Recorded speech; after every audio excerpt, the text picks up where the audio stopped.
20-ാം നൂറ്റാണ്ടിന്റെ തുടക്കത്തിലുള്ള കേരളത്തെ താങ്കളൊന്ന് സങ്കൽപ്പിച്ചു നോക്കൂ. ജാതിവ്യവസ്ഥയും അന്ധവിശ്വാസങ്ങളും കൊടികുത്തി മാഴുന്ന ഒരിടം. വളരെ മോശമായൊരു സാമൂഹിക അവസ്ഥയായിരുന്നു അന്ന്. അതെ. അമ്പലങ്ങളിൽ മൃഗബലി നടക്കുന്നു, തൊട്ടുകൂടായ്മയും തീണ്ടിക്കൂടായ്മയുമൊക്കെ മനുഷ്യനെ മനുഷ്യനല്ലാതാക്കുന്നു. ശരിയാണ്. ആ ഒരു സമയത്ത് ഒരാൾ എഴുന്നേറ്റ് നിന്ന് വിഗ്രഹാരാധനയെ പൂർണ്ണമായും തള്ളിക്കളയുന്നു.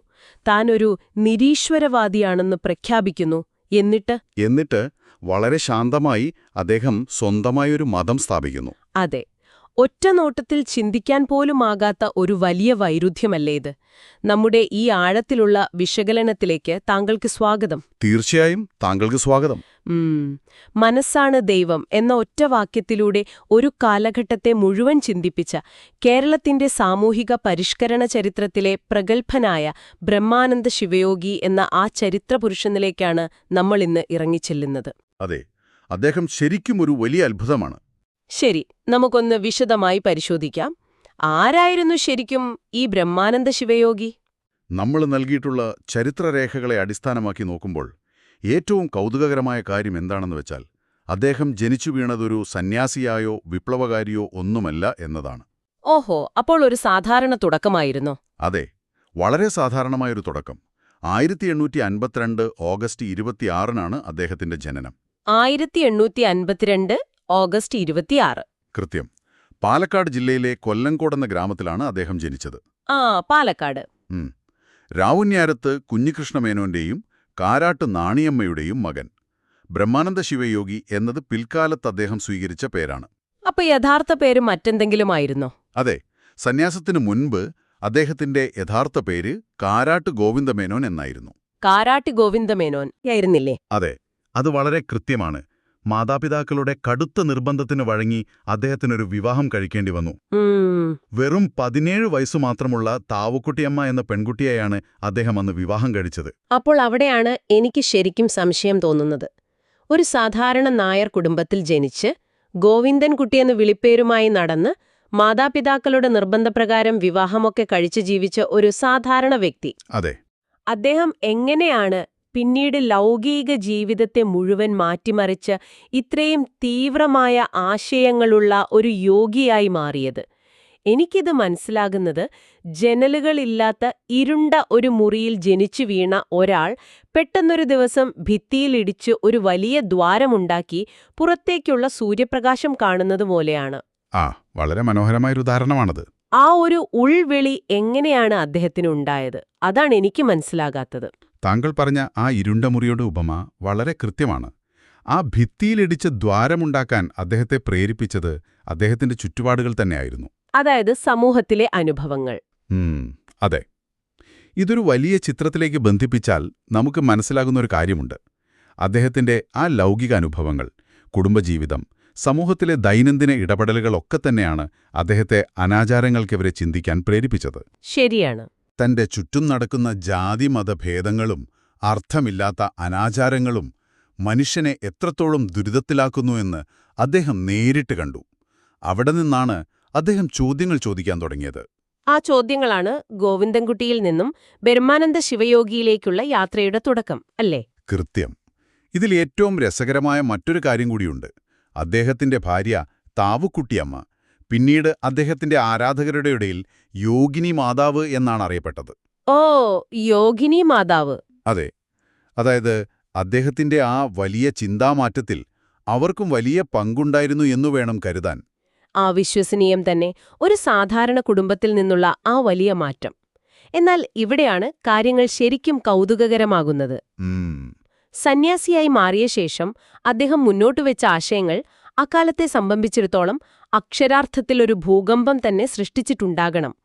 കാരണം അദ്ദേഹം വിഗ്രഹാരാധനയെ ശക്തമായി എതിർത്തു. അതെ, അന്ന് അതൊരു വലിയ വിപ്ലവം തന്നെയായിരുന്നു. ഒരു പടികൂടി കടന്ന് അദ്ദേഹം ഒരു നിരീശ്വരവാദിയാണെന്ന് പ്രഖ്യാപിച്ചു.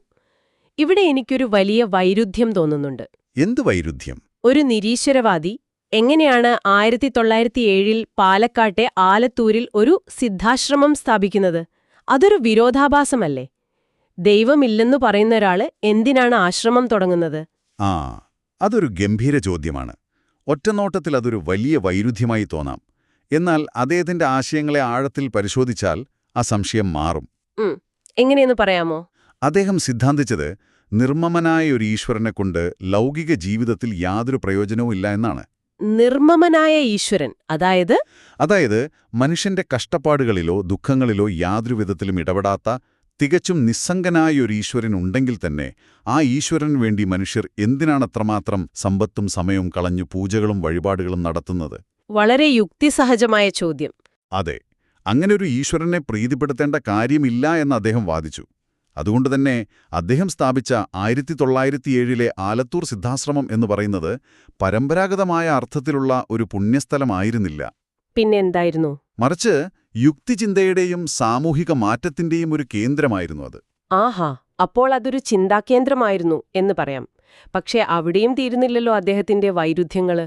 വേറെയുമുണ്ടോ? 1907 തന്നെ, അതായത് ഈ സിദ്ധാശ്രമം സ്ഥാപിച്ച അതേ വർഷം തന്നെ, അദ്ദേഹം സ്വന്തം ആശയപ്രചാരണത്തിനായി ഒരു മതം തന്നെ സ്ഥാപിച്ചു, ആനന്ദമതം. അതെ, ആനന്ദമതം. മതങ്ങളെയും അനാചാരങ്ങളെയും എതിർക്കുന്ന ഒരാള് എന്തിനാണ് വീണ്ടും പുതിയൊരു മതം സ്ഥാപിക്കുന്നത്?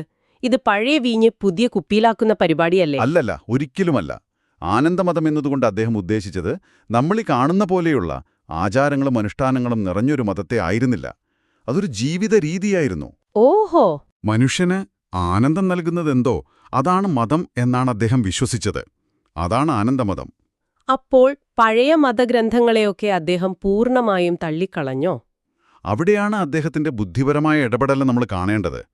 അദ്ദേഹം വേദോപനിഷത്തുകൾ, ഭഗവത്ഗീത തുടങ്ങിയ മതഗ്രന്ഥങ്ങളെ മൊത്തത്തിലങ്ങ് തള്ളിക്കളയുകയല്ല ചെയ്തത്. മറിച്ച് അതിനെ വളരെ സൂക്ഷ്മമായി അപഗ്രഹിച്ചു.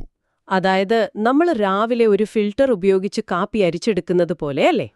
കൃത്യം അതേപോലെ തന്നെ. ആ ഗ്രന്ഥങ്ങളിൽ നിന്ന് മനുഷ്യന്റെ സന്തോഷത്തിന് അഥവാ ആനന്ദലബ്ധിക്ക് ഉതകുന്ന കാര്യങ്ങൾ മാത്രം അരിച്ചെടുത്ത് അദ്ദേഹം ക്രോഡീകരിച്ചു. അതിൽ മനുഷ്യനെ വേർതിരിക്കുന്ന ജാതിയോ വിവേചനങ്ങളോ അദ്ദേഹം ഉൾപ്പെടുത്തിയില്ല. ഇല്ല, അതൊന്നും ഉൾപ്പെടുത്തിയില്ല. മനുഷ്യന് നന്മ നൽകുന്ന ആശയങ്ങൾ മാത്രം ഒരു അരിപ്പയിലൂടെ അരിച്ചെടുത്തു. എന്റേതായ ഭാഷയിൽ പറഞ്ഞാൽ അതൊരു ബ്രില്യൻ നീക്കമായിരുന്നു. തീർച്ചയായും. ഈ ആനന്ദമതം സർവ്വമതസ്ഥർക്കും തുറന്നുകൊടുത്തു എന്നതാണ് ഇതിലെ ഏറ്റവും ശ്രദ്ധേയമായ മറ്റൊരു കാര്യം. താങ്കൾ ഏത് ജാതിയിലോ മതത്തിലോ ജനിച്ച വ്യക്തിയാണെങ്കിലും ആനന്ദമതത്തിന്റെ ഭാഗമാകാം. അതെ, അതൊരു വലിയ കാര്യമാണ്. വെറുതെ ആത്മീയത പറഞ്ഞു നടക്കുക മാത്രമല്ല അദ്ദേഹം ചെയ്തത്. സമൂഹത്തിന്റെ അടിയന്തര ആവശ്യങ്ങളിലേക്കും അദ്ദേഹം തന്റെ ആശ്രമത്തിലൂടെ ശ്രദ്ധ തിരിച്ചു. ഉദാഹരണത്തിന് മദ്യനിരോധനം, സ്ത്രീ വിദ്യാഭ്യാസം എന്നിവയെ അദ്ദേഹം വളരെ ശക്തമായി പ്രോത്സാഹിപ്പിച്ചു. അക്കാലത്തെ യാഥാസ്ഥിതിക സമൂഹത്തിൽ അക്ഷരം പഠിക്കുന്നതുപോലും ചിലർക്ക് നിഷേധിക്കപ്പെട്ടിരുന്നൊരു കാലത്ത് സ്ത്രീ വിദ്യാഭ്യാസം പ്രോത്സാഹിപ്പിക്കാനൊരു ആശ്രമം മുൻകൈയെടുക്കുക എന്നതിലെ സാമൂഹ്യ പ്രസക്തി നമ്മൾ കാണാതെ പോകരുത്. താങ്കൾ പറഞ്ഞത് 100% ശരിയാണ്. എന്നാൽ സ്വന്തം ആശയങ്ങൾ വെറുതെ കുറെ ആളുകളോട് സംസാരിച്ചിരിക്കാൻ മാത്രമല്ല അദ്ദേഹം ചെയ്തത്. അതെ, അദ്ദേഹത്തിന്റെ ചിന്തകൾ സാധാരണക്കാരിലേക്ക്, സമൂഹത്തിന്റെ ഏറ്റവും താഴെ തട്ടിലേക്ക് എത്തിക്കാൻ അദ്ദേഹം വലിയൊരു ആയുധം കണ്ടെത്തി: സാഹിത്യം. പുസ്തകങ്ങളിലൂടെ അദ്ദേഹം സമൂഹത്തോട് സംവദിച്ചു. ശരിയാണ്. സാഹിത്യം ഒരു വലിയ ആയുധമായിരുന്നു അദ്ദേഹത്തിന്. അദ്ദേഹത്തിന്റെ ആദ്യ പുസ്തകത്തിന്റെ പേര് തന്നെ സിദ്ധാനുഭൂതി എന്നാണ്. ഞാൻ മനസ്സിലാക്കിയിടത്തോളം ഈ പുസ്തകം അന്ന് വലിയൊരു ചർച്ചയായിരുന്നു. അതെ, സിദ്ധാനുഭൂതി എന്ന ഗ്രന്ഥത്തിലൂടെ അദ്ദേഹം നേരിട്ട് ആക്രമിച്ചത് ക്ഷേത്രാചാരങ്ങളെയാണ്. അമ്പലങ്ങളുമായി ബന്ധപ്പെട്ടുള്ള വ്രതം, പൂജ, വഴിപാടുകൾ എന്നിവയൊക്കെ പൂർണ്ണമായും നിരർത്ഥകമാണെന്നും അദ്ദേഹം അതിൽ സമർത്ഥിച്ചു. അത് മനുഷ്യന്റെ സമയവും പണവും നഷ്ടപ്പെടുത്താൻ മാത്രമേ ഉപകരിക്കൂ എന്നും അദ്ദേഹം ഈ പുസ്തകത്തിൽ പറഞ്ഞുവച്ചു. പക്ഷേ അദ്ദേഹം അവിടെ നിന്നില്ല. തന്റെ പരിഷ്കൃതാശയങ്ങൾ കൂടുതൽ വ്യക്തമായി ജനങ്ങളിലേക്കെത്തിക്കാൻ അദ്ദേഹം വേറെയും പുസ്തകങ്ങൾ എഴുതി. ഇതിൽ ചരിത്രപരമായി ഏറ്റവും പ്രധാനമർഹിക്കുന്ന 2 കൃതികളാണ് മോക്ഷപ്രദീപം, ആനന്ദസൂത്രം എന്നിവ. അതെ, വളരെ പ്രധാനപ്പെട്ട കൃതികളാണവ. ഇതിനു പുറമെ വേറെയും ഒട്ടനവധി കൃതികൾ അദ്ദേഹം രചിച്ചിട്ടുണ്ട്. ഇതിന്റെ പേരുകൾ ശ്രദ്ധിച്ചാൽ താങ്കൾക്കൊരു കാര്യം മനസ്സിലാകും. മിക്കവാറും എല്ലാ കൃതികളുടെയും പേരിൽ ആനന്ദം അല്ലെങ്കിൽ യോഗം എന്ന വാക്കുണ്ടാകും. അത് ശരിയാണല്ലോ. ശിവയോഗരഹസ്യം, സ്ത്രീവിദ്യാപോഷിണി, ആനന്ദഘണം, ആനന്ദദർശനം, ആനന്ദവിമാനം. പേരുകൾ തന്നെ അദ്ദേഹത്തിന്റെ ദർശനങ്ങളെ വിളിച്ചു പറയുന്നുണ്ട്. അതെ, വളരെ വ്യക്തമായി തന്നെ. പ്രത്യേകിച്ച് സ്ത്രീവിദ്യാപോഷിണി പോലെയുള്ള കൃതികൾ വെറുമൊരു പുസ്തകം എന്നതിലുപരി ഒരു വലിയ രാഷ്ട്രീയ പ്രസ്താവന കൂടിയായിരുന്നു അക്കാലത്ത്. ഇതിനൊക്കെ പുറമെ തന്റെ ആശയപ്രചാരണത്തിനായി അദ്ദേഹം ഒരു പ്രസിദ്ധീകരണം കൂടി ആരംഭിച്ചു. സാരഗ്രാഹി. അതെ, സാരഗ്രാഹി എന്നായിരുന്നു അതിന്റെ പേര്. ഈ പുസ്തകങ്ങളുടെയും പ്രസിദ്ധീകരണങ്ങളുടെയും സ്വാധീനത്തെക്കുറിച്ച് നമ്മൾ സംസാരിക്കുമ്പോൾ ചരിത്രത്തിൽ രേഖപ്പെടുത്തിയിട്ടുള്ള വളരെ നിർണായകമായൊരു സംഭവം നമ്മൾ ഓർക്കേണ്ടതുണ്ട്. ഏത് സംഭവമാണ് നമ്മൾ ഉദ്ദേശിക്കുന്നത്? തിരുവനന്തപുരത്തെ പ്രസിദ്ധമായ ആറ്റുകാൽ ക്ഷേത്രവുമായി ബന്ധപ്പെട്ട ഒരു സംഭവം. ബ്രഹ്മാനന്ദ ശിവയോഗിയുടെ സാഹിത്യം എങ്ങനെയാണ് നേരിട്ട് സമൂഹത്തിൽ ഇടപെട്ടത് എന്നതിന്റെ ഏറ്റവും വലിയ ഉദാഹരണമാണത്. ആ സംഭവം ചരിത്രരേഖകളിൽ അതൊരു ചെറിയ പരാമർശമായിരിക്കാം, പക്ഷെ എനിക്കത് വായിച്ചപ്പോൾ ശരിക്കും അത്ഭുതം തോന്നി. വളരെ ശക്തമായൊരു സംഭവമായിരുന്നു അത്. താങ്കളൊന്ന് ചിന്തിച്ചു നോക്കൂ, ഒരു പുസ്തകത്തിന് എത്രത്തോളം ശക്തിയുണ്ട്. നൂറ്റാണ്ടുകളായി തുടർന്നുവരുന്നൊരു ആചാരം പെട്ടെന്നൊരു ദിവസം ഒരു പുസ്തകത്തിലെ വരികൾ വായിച്ച് കുറച്ച് ചെറുപ്പക്കാർ നിർത്തലാക്കുന്നുവെന്ന് പറഞ്ഞാൽ ശരിക്കും അത്ഭുതം തന്നെയാണ്. അന്ന് ആറ്റുകാൽ ക്ഷേത്രത്തിൽ പതിവായി ആടുവെട്ടും കോഴിവെട്ടും, അതായത് മൃഗബലി നടന്നിരുന്നു. ഉത്സവകാലങ്ങളിൽ ചോരപ്പുഴ ഒഴുകുന്നൊരു കാഴ്ച. അങ്ങനെയിരിക്കെയാണ് ശിവയോഗിയുടെ മോക്ഷപ്രദീപം എന്ന ഗ്രന്ഥം അന്ന് തിരുവനന്തപുരത്തുള്ള അഭ്യസ്തവിദ്യരായ ചില യുവാക്കൾ വായിക്കാനിടയാകുന്നത്. അതെ, മോക്ഷപ്രദീപം. ആ പുസ്തകം അവരുടെ തലച്ചോറിലുണ്ടായിട്ടുള്ള ആഘാതം എത്ര വലുതായിരുന്നിരിക്കണം. അവർ സംഘടിച്ചു, ചോദ്യങ്ങൾ ചോദിക്കാൻ തുടങ്ങി. അമ്പര കമ്മിറ്റിക്കാരെയും പുരോഹിതന്മാരെയും ശിവയോഗിയുടെ യുക്തി ഉപയോഗിച്ചവർ നേരിട്ടു. എന്നിട്ടെന്തുണ്ടായി? ഒടുവിൽ ആ മൃഗബലി അവിടെ പൂർണ്ണമായും നിർത്തലാക്കാൻ അവർക്ക് കഴിഞ്ഞു. ഇവിടെയാണ് നമ്മൾ ആ മാറ്റത്തിന്റെ വ്യാപ്തി തിരിച്ചറിയേണ്ടത്. കേവലം ഒരു തത്വശാസ്ത്രം പകർന്നു നൽകുക എന്നതിലുപരി കൃത്യമായൊരു സാമൂഹിക മാറ്റമുണ്ടാക്കാൻ ഒരു പുസ്തകത്തിന് കഴിഞ്ഞു എന്നതാണ് ഏറ്റവും വലിയ കാര്യം. തീർച്ചയായും. ഈ സംഭവത്തിന്റെ പ്രാധാന്യം മനസ്സിലാക്കണമെങ്കിൽ നമ്മൾ മഹാകവി കെ.സി. കേശവപിള്ള അന്ന് ബ്രഹ്മാനന്ദ ശിവയോഗിക്ക് അയച്ചൊരു കത്തിനെക്കുറിച്ചറിയണം. കെ.സി. കേശവപിള്ളയുടെ കത്ത് അല്ലേ? അതെ. ആറ്റുകാൽ ക്ഷേത്രത്തിലെ മൃഗബലി നിർത്തലാക്കിയ ആ വലിയ സന്തോഷവാർത്ത അദ്ദേഹം നേരിട്ട് കത്തിലൂടെ ശിവയോഗിയെ അറിയിക്കുകയായിരുന്നു. വാക്കുകൾക്കെങ്ങനെ വാളുകളേക്കാൾ മൂർച്ചയുണ്ടാകുന്നു എന്ന് തെളിയിച്ചൊരു ചരിത്രമോ. അതെ, അതാണ് ഞാൻ പറഞ്ഞത്. ഒരു പുസ്തകം നൂറ്റാണ്ടുകളായി തുടർന്നു പോന്ന ആചാരങ്ങളെ തിരുത്തി എഴുതുന്നു എന്നത് ചെറിയ കാര്യമല്ല. പക്ഷെ അദ്ദേഹത്തിന്റെ പോരാട്ടം അവിടെ അവസാനിച്ചില്ലല്ലോ. ഇല്ല, അവിടെയല്ല അവസാനിച്ചത്. ഈ ആശയങ്ങളും പുസ്തകങ്ങളും ഒരു സംഘടിത പ്രസ്ഥാനമായി മാറുന്നതാണ് പിന്നീട് നമ്മൾ കാണുന്നത്. 1918 അദ്ദേഹം ആനന്ദ മഹാസഭ എന്നൊരു പ്രസ്ഥാനം സ്ഥാപിച്ചു. ഇത് നമ്മൾ നേരത്തെ പറഞ്ഞ 1907 ആനന്ദമതത്തിന്റെ ഒരു ഭരണഘടനാപരമായ വിപുലീകരണമായിരുന്നില്ലേ? തീർച്ചയായും. ചിതറിക്കിടക്കുന്ന ആശയങ്ങളെ ഒരുമിപ്പിച്ച് ഒരു വലിയ കുടക്കീഴിൽ കൊണ്ടുവരിക എന്നതായിരുന്നു ഇതിന്റെ ലക്ഷ്യം. 1918 സ്ഥാപിച്ച ഈ ആനന്ദ മഹാസഭയുടെ ആദ്യ പ്രസിഡന്റ് ബ്രഹ്മാനന്ദ ശിവയോഗി തന്നെയായിരുന്നു. അപ്പൊ സെക്രട്ടറിയോ? സെക്രട്ടറി ആയിരുന്നത് രാമപ്പണിക്കർ എന്ന വ്യക്തിയുമാണ്. വെറുമൊരു പേരിനൊരു സഭയായിരുന്നില്ല അത്. അതിന് വളരെ വ്യക്തമായ കൃത്യമായ ചില ലക്ഷ്യങ്ങളുണ്ടായിരുന്നു. ആ ലക്ഷ്യങ്ങൾ എന്തൊക്കെയായിരുന്നു? ഒന്നാമതായി, ഹിന്ദുമതത്തിലെ അനാവശ്യമായ ആചാരങ്ങൾ പൂർണ്ണമായും ഒഴിവാക്കുക. രണ്ടാമതായി, ജാതിയുടെയും മതത്തിന്റെയും അടിസ്ഥാനത്തിൽ ജനങ്ങളെ വേർതിരിക്കുന്ന രീതി ഇല്ലാതാക്കുക. വളരെ പുരോഗമനപരമായ ചിന്തകൾ. അതെ. മൂന്നാമതായി, ഹിംസാത്മകമായ മതകർമ്മങ്ങൾ, അതായത് ഈ മൃഗബലി പോലെയുള്ളവ നിർത്തലാക്കുക. ഏറ്റവും അവസാനമായി, മാംസാഹാരം ഒഴിവാക്കുക. ഇതൊക്കെയായിരുന്നു ആ സഭയുടെ പ്രധാന അജണ്ടകൾ. അപ്പോൾ അദ്ദേഹത്തിന്റെ സന്ദേശങ്ങൾ വളരെ ലളിതമായിരുന്നു എന്ന് പറയാം. സങ്കീർണമായ തത്വശാസ്ത്രങ്ങളൊന്നുമില്ല. മനുഷ്യന്റെ നന്മയിലാണ് യഥാർത്ഥ സന്തോഷമെന്നും മനസ്സാണ് ദൈവമെന്നും അദ്ദേഹം നിരന്തരം പറഞ്ഞുകൊണ്ടിരുന്നു. അതെ, അതാണ് അദ്ദേഹത്തിന്റെ ഏറ്റവും വലിയ സന്ദേശം. ഈ ആശയങ്ങൾ പ്രചരിപ്പിച്ചുകൊണ്ട് ജീവിച്ച അദ്ദേഹം 1929 സെപ്റ്റംബർ 10 സമാധിയായി. 1929 സെപ്റ്റംബർ 10. അദ്ദേഹത്തിനു ശേഷം ഈ ആലത്തൂർ സിദ്ധാശ്രമത്തെ മുന്നോട്ട് നയിച്ചത് നിർമ്മലാനന്ദ ഗിരിയാണ്. അപ്പോൾ ഈ ചർച്ചയുടെ അവസാന ഭാഗത്തേക്ക് വരുമ്പോൾ എന്റെ മനസ്സിലുയരുന്നൊരു ചോദ്യമുണ്ട്. ചോദിക്കൂ. ഇതിൽ നിന്നെല്ലാം താങ്കൾ എന്താണ് മനസ്സിലാക്കുന്നത്? സ്വന്തം കാലഘട്ടത്തിനു മുൻപേ നടന്നൊരു മനുഷ്യനായിരുന്നു അദ്ദേഹം എന്നതിൽ സംശയമില്ല. പക്ഷെ ചരിത്രത്തിൽ അദ്ദേഹത്തിന്റെ യഥാർത്ഥ സ്ഥാനം എന്താണ്? ഇതൊരു വളരെ പ്രധാനപ്പെട്ട ചോദ്യമുയർത്തുന്നുണ്ട്. ചരിത്രത്തിൽ പലരും ഉപദേശങ്ങൾ നൽകിയിട്ടുണ്ട്, പലരും ഗ്രന്ഥങ്ങൾ രചിച്ചിട്ടുണ്ട്. എന്നാൽ ബ്രഹ്മാനന്ദ ശിവയോഗി വെറുമൊരു ഉപദേശകൻ മാത്രമായിരുന്നില്ല എന്നതാണ് അദ്ദേഹത്തെ വ്യത്യസ്തനാക്കുന്നത്. കൃത്യമായി പറഞ്ഞാൽ ഒരു ആക്ഷൻ ഹീറോ എന്ന് പറയാമല്ലേ? അതെ.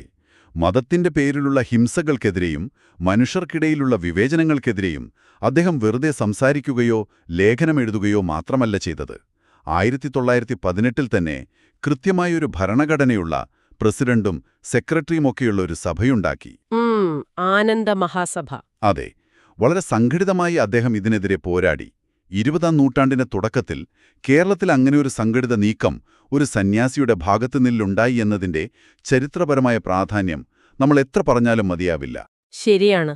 തന്റെ ആശയങ്ങളെ പ്രായോഗിക തലത്തിലെത്തിക്കാൻ അദ്ദേഹം കാണിച്ച ആ സംഘാടക മികവു തന്നെയാണ് അദ്ദേഹത്തെ കേരള നവോത്ഥാന ചരിത്രത്തിലെ പകരം വയ്ക്കാനില്ലാത്ത ഒരു വ്യക്തിത്വമാക്കി മാറ്റുന്നത്. താങ്കൾ പറഞ്ഞത് വളരെ ശരിയാണ്. ആ സംഘാടക മികവും പ്രായോഗിക ബുദ്ധിയുമാണ് അദ്ദേഹത്തെ ചരിത്രത്തിൽ അടയാളപ്പെടുത്തുന്നത്. ശരി, നമ്മൾ ഈ ആഴത്തിലുള്ള വിശകലനം അവസാനിപ്പിക്കാറായി.